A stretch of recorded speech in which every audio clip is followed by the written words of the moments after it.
In the early morning of December 28, 2014, 156 passengers boarded an Airbus A320 operating as Indonesia AirAsia Flight 8501 at Juanda International Airport in Surabaya, Indonesia. They were bound for Singapore's Changi Airport, a 2.5-hour journey.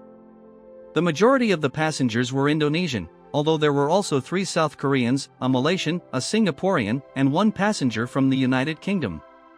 In the cockpit, sitting in the left-hand seat, was the captain of this flight, 53-year-old Indonesian Irianto. He was highly experienced, having amassed over 20,000 hours of flying time, nearly a quarter of which were on the A320. He had begun his flying career with the Indonesian Air Force, having flown as a fighter pilot from 1983 until 1993. He then worked as a flight instructor and had flown for several airlines before joining Indonesia AirAsia a few years previously. Beside him was First Officer Remy Emmanuel Plessel, a 46-year-old French national. He had originally worked as an engineer in Paris before fulfilling his childhood dream of becoming a pilot at the age of 44. War Thunder is a military vehicle combat online game played by over 50 million people around the world.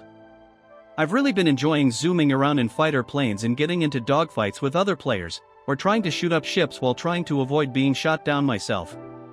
It's free to download and play on PC, Xbox Series X or S, PlayStation 5, and the previous console generation. The historical aspect of the game also makes it pretty interesting. You can take part in battles on over 100 major battlefields from World War II to the end of the Cold War. It's also cool that the damage your plane, tank, or ship experiences isn't just general to the vehicle. Specific parts get damaged depending on where you get shot, so you're always dealing with new issues.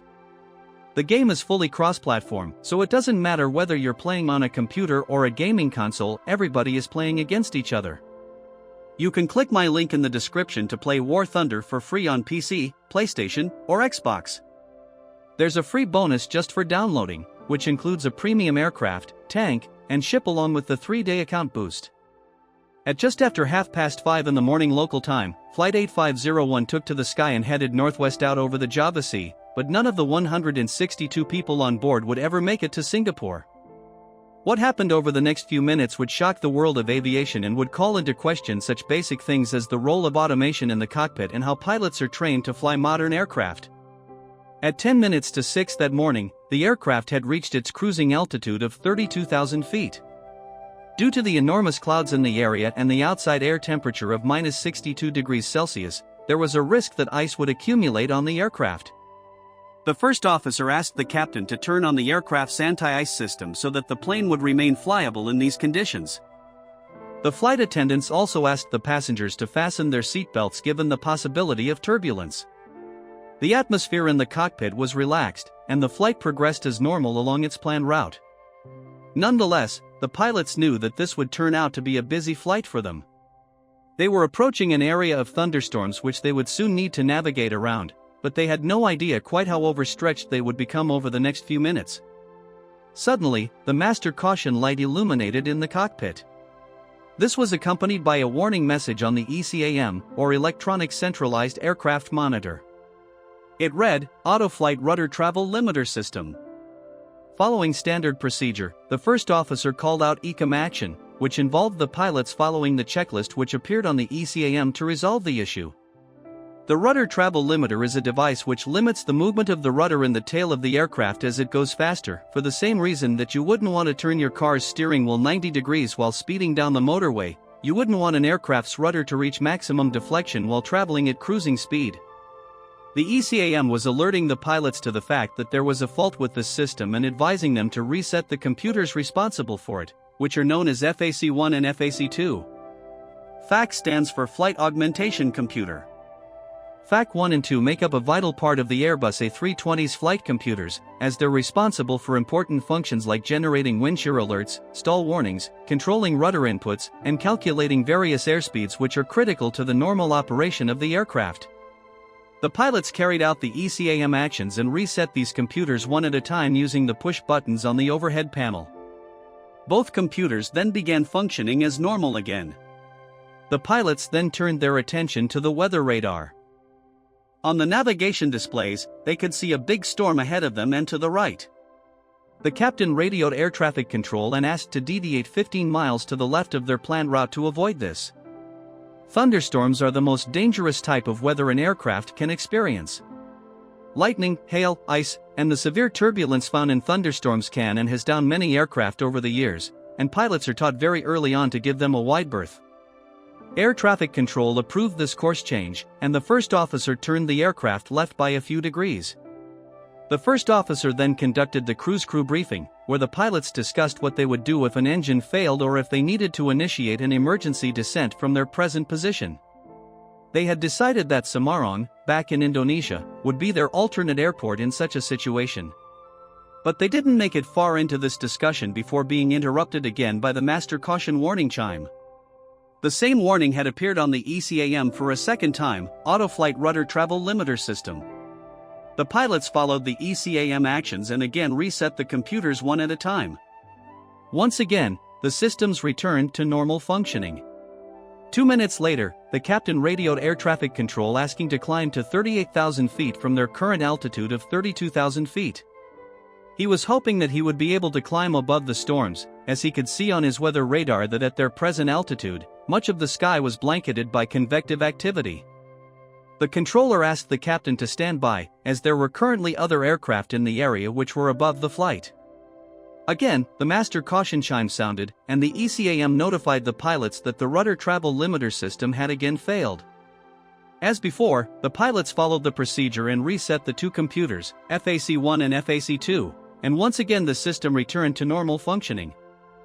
This was becoming a nuisance to the pilots. As a matter of fact, this warning had been appearing and reappearing on this aircraft for months. Generally, it only took place once in every few flights. This was one of the first times that it happened multiple times on the same flight. Usually, the pilots followed the ECAM actions, and the computers were reset by engineers once they were back on the ground. Less than a minute later, the warning reappeared, and the pilots reset it again. Shortly after this, Jakarta Air Traffic Control cleared the pilots to climb to 34,000 feet, but the pilots didn't respond. The controller repeated this clearance and called the flight several times, but he never received a response. Meanwhile, in the cockpit, the ECAM warning had appeared again. The captain had had enough. There was over an hour left in the flight, and he was determined not to spend it resetting the flight augmentation computers using a technique which clearly wasn't working. A few days before this flight, he had seen a ground engineer pull the circuit breakers for the flight augmentation computers to resolve this problem while the aircraft was parked at the gate. He figured, incorrectly as it would turn out, that this would be okay to do in the air as well. He left his seat and located the circuit breakers responsible for the flight augmentation computers. The FAC1 circuit breaker was above his seat, while the FAC2 circuit breaker was behind the first officer. One after the other, he pulled the circuit breakers. It's hard to overstate how quickly things went wrong from this point. Straight away, the autopilot disengage warning sounded in the cockpit as both the autopilot and autothrottles became disconnected. The aircraft had gone into what is known in Airbus terminology as alternate law, meaning that it had lost a number of computerized protections aimed at keeping the aircraft within safe limits. The first officer was now flying the aircraft manually at 32,000 feet, with a much more primitive suite of automated protections behind him, but the aircraft was flyable. The pilots had just been thrown back a few decades in terms of the automation they had available to them. Nonetheless, as soon as the facts were disconnected, the aircraft started a steep bank to the left. Without the flight augmentation computer to compensate for a tilting tendency in the rudder, it was able to swing freely 2 degrees to the left. This caused the aircraft to continue banking left for 9 seconds until the first officer finally noticed what was going on. By this point, the bank angle had reached 54 degrees. This was closer to being on its side than it was to flying straight and level. Oh my God! The first officer was startled when he recognized how far the aircraft had banked, and he immediately pushed his side stick to the right to bring the aircraft back to almost straight and level. But for some reason, he did much more than just bring the aircraft back to level flight. He had begun pulling up on the side stick, bringing the aircraft into a rocketing climb. The aircraft was now climbing at 11,000 feet per minute, more than 5 times faster than would be typical at this altitude, and perhaps spatially disoriented from his rapid turn to the right, the first officer began allowing the aircraft to bank left again. The plane continued banking left, and as it climbed, it began to lose speed rapidly. The captain noticed what was happening and urged the first officer to pull down, but his phrasing was confusing. The side stick can either be pushed down or pulled up. The command pull down is contradictory. In response to this, the first officer continued pulling up, and the aircraft continued its rapid climb. As it reached an altitude of 38,500 feet, it was on its side, and its speed had gotten so low that it entered an aerodynamic stall. The aircraft had gone from being a flying machine to a hunk of metal falling from the sky. The stall warning sounded in the cockpit and stayed on as the aircraft tipped over on its side and dropped like a stone. The captain started to use his side stick in an attempt to wrestle back control of the aircraft. As an ex-military pilot, he was no stranger to what is known rather understatedly in commercial aviation as an upset. However, he had not been trained to carry out the appropriate recovery procedures on the Airbus A320. Nonetheless, as the plane fell rapidly towards the ocean below, the captain correctly tried to recover the aircraft by pushing his side stick forward. He was trying to push the nose into the dive to restore the flow of air over the wings. Meanwhile, the first officer was doing the exact opposite of what he should have been doing. Rather than pitching the nose of the aircraft down into the dive, he continued pulling back on the side stick in a reflexive effort to get the aircraft to climb.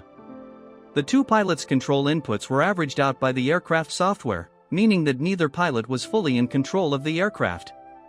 Under normal circumstances, when both pilots are using their side sticks at the same time, an error warning appears in the cockpit saying dual input. However, on this flight, this was drowned out by the more urgent stall warning which sounded continuously as the aircraft descended. Both pilots were now making contradictory inputs on their controls. The aircraft was descending at about 12,000 feet per minute, more than 4 times faster than it would descend under normal circumstances. As it was mushing down through the air, the wings were rendered totally ineffective. If the pilots couldn't get the nose pointed down into the oncoming air, there would be no saving the aircraft. But with the first officer still pulling back on his side stick, this was never going to happen.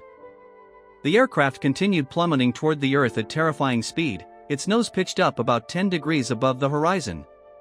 Despite the aircraft warning them that they were stalling, the pilots still couldn't quite believe that this was happening. They were roughly straight and level, but the altitude kept decreasing and the airspeed seemed impossibly low. At one point, the captain switched the instrument supplying him with airspeed information to a different source, hoping that this would make the speed on his display look more normal, but it didn't. The incredibly low speed he was seeing was indeed the real speed. Before long, the aircraft was passing through 10,000 feet, and a recovery was becoming all but impossible. Both pilots continued their doomed attempts to save the aircraft until time had run out. At 20 minutes past 6 that morning, the aircraft slammed into the Java Sea with a vertical speed of over 8,000 feet per minute. All 162 people on board perished instantly. At first, the cause of this accident was a total mystery. The pilots had not broadcast any distress signal. As far as anybody was able to see on the radar tapes, they had simply entered a rapid descent into the sea and vanished. Suspicion fell initially on the weather. This would not be the first time that thunderstorms had brought down an aircraft, and the conditions alongside 8501's route were perilous. When the aircraft was finally located on the seabed 2 weeks after the crash, the flight data recorder and cockpit voice recorder were recovered and whisked back to the lab for analysis. As investigators watched the data recorder readouts unfold and listened to the cockpit voice recorder, a totally different picture of the accident began to develop than the one which had been swirling around in the media. What really happened had nothing to do with the weather at all. Rather, the pilots had responded to a warning about the flight augmentation computers in a non-standard way, namely by pulling the circuit breakers. This caused the autopilot to disengage, which shocked the first officer into performing a bizarre maneuver which put the aircraft into an aerodynamic stall which the pilots were unable to recover from. It's worth stressing here that after the captain pulled the circuit breakers which disconnected the autopilot, the aircraft was not in a life-threatening situation. In fact, it was perfectly flyable. If necessary, the pilots could have flown all the way to Singapore like this. As such, the real question facing investigators was not one about weather or mechanical defect but about pilot training in human psychology. Why had the first officer responded in the way that he did to the initial bank to the left?